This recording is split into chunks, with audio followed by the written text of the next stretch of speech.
The decathlon is actually a 2-day track and field event that contains 10 events that dates back to ancient times. That long ago, the decathlon actually ended with a wrestling match between all the competitors to see who had the most grit to go out and literally fight to the end to be the one that gets the gold, which is what the speakers and I were doing backstage, but don't worry, I won. Just kidding. But they added that event to be known as the heart event, as in who has the most heart. The winner of the decathlon in ancient times, and still to this day, is considered to be the world's greatest athlete at the Olympic Games. And would you believe that from those ancient decathlons long ago to the one held just this year, no woman has ever been allowed to compete for that title? Let's talk about that in a little more detail.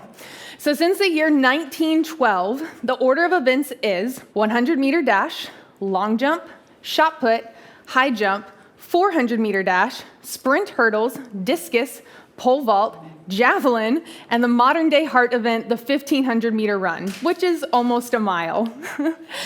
As I mentioned, the world's greatest athlete is given this title after the decathlon, and there are many reasons for this. But one of the ones I want to focus in on today is really the idea of grit.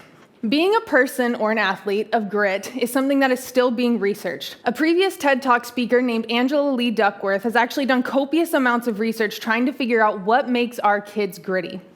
In her talk, she mentions that classifications such as family income or even talent are not determinant of a person having or lacking grit. Grit can be narrowed down to the ability to stick with things over lengthy periods of time.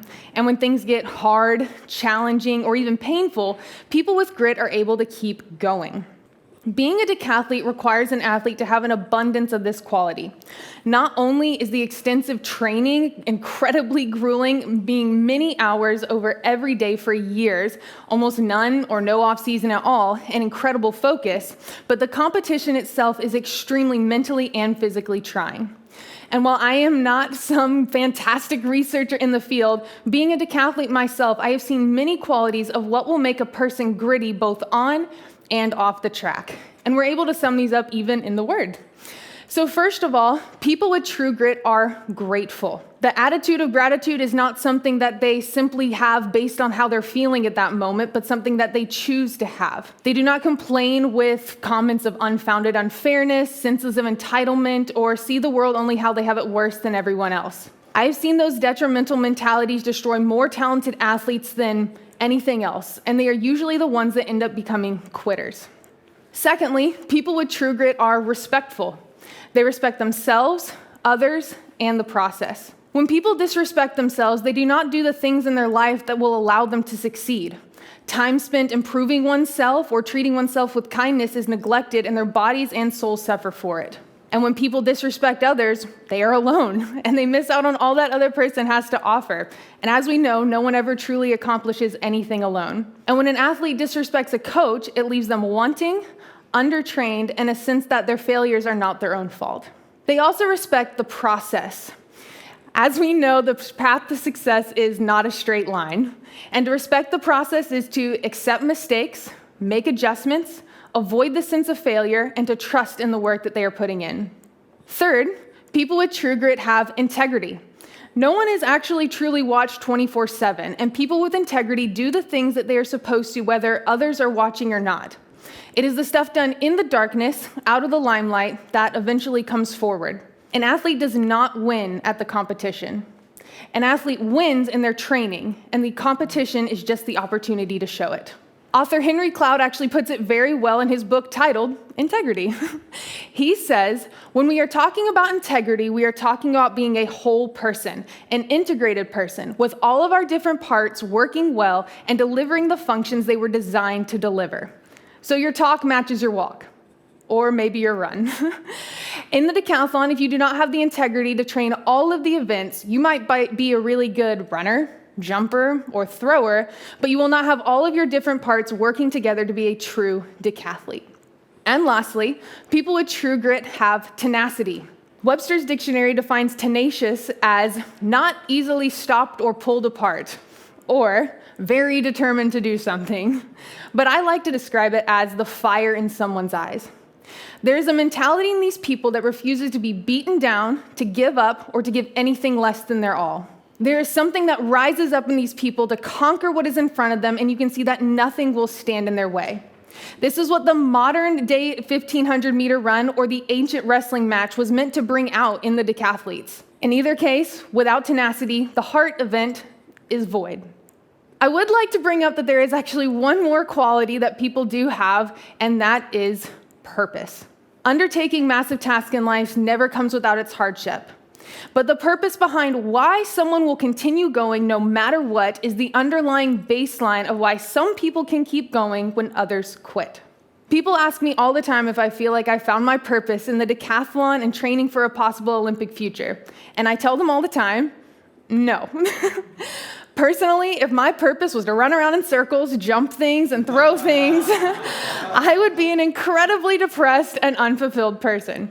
Personally, my goal is to share Jesus with the gifts that he's given me, and any platform I get is just the higher platform I have to share him. And anytime I slack off in those gifts leaves the possibility that I might not be able to praise him for it and fulfill my purpose. But just as people vary, so do their purposes. But people with grit have one.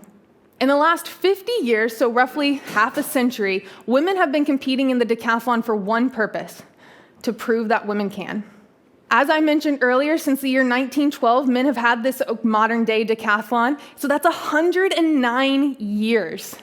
And as you might have guessed, that long ago, women weren't allowed to do many events at the decathlon based on the idea that simply we were incapable of performing them. However, in 1964, a pentathlon was instituted for women as the 5-point counterpart to the men's decathlon. So they were allowed to compete in 5 events over 2 days instead of 10. And although this was a start, former 3-time Olympian and pentathlete Pat Connolly has been quoted saying, "Pentathlon was like, what is this? Half as good?"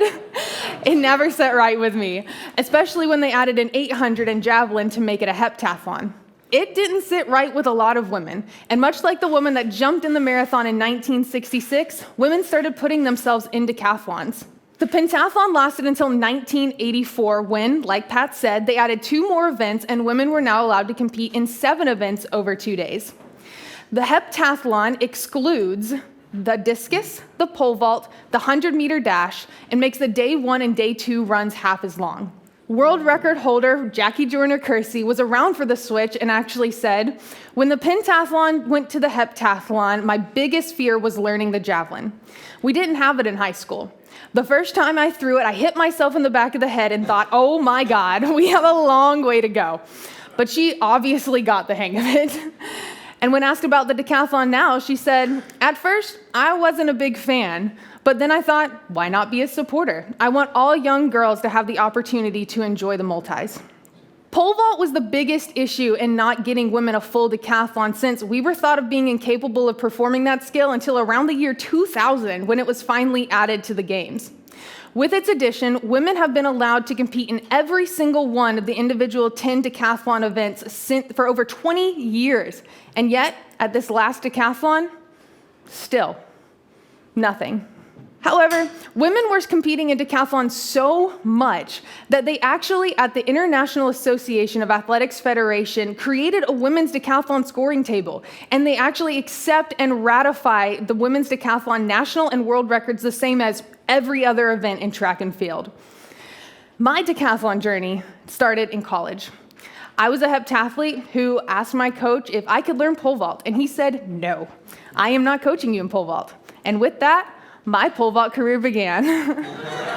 I begged him for about a year until he finally let me. He actually asked me if I wanted to after a really hard day of practice, and I remember being dead but thinking, if I do not say yes now, he will never give me this opportunity again. And since that day, I've been a decathlete. And then he asked me to learn discus. When I learned about discus, I started looking into why women are not allowed to do the decathlon and are made to do the heptathlon. And I researched everything that I've presented to you here today. I then made it my goal not only to compete in a decathlon, but to try and fight for women who had been worshiping and fighting for this opportunity themselves for the last 50 years. I told my coach about my plans to do a decathlon, and he said, "No, you are not doing a decathlon." To which I said, "That's what you said about pole vault." And since then, he has been an advocate and a pioneer with coaches like him who are coaching women in a sport that they are excluded from at the highest levels. In my last years of training as a decathlete, I have been both praised and ridiculed. But some of my favorite people that ever reach out are fathers. I've even had former Olympic decathletes reach out and say things like, I want my daughters to have the same opportunities that I did. Not to mention countless heptathletes from all over the world who want to pole vault or compete in a full decathlon, and the dozens of decathletes from all over the world that I've had the opportunity to connect with and meet.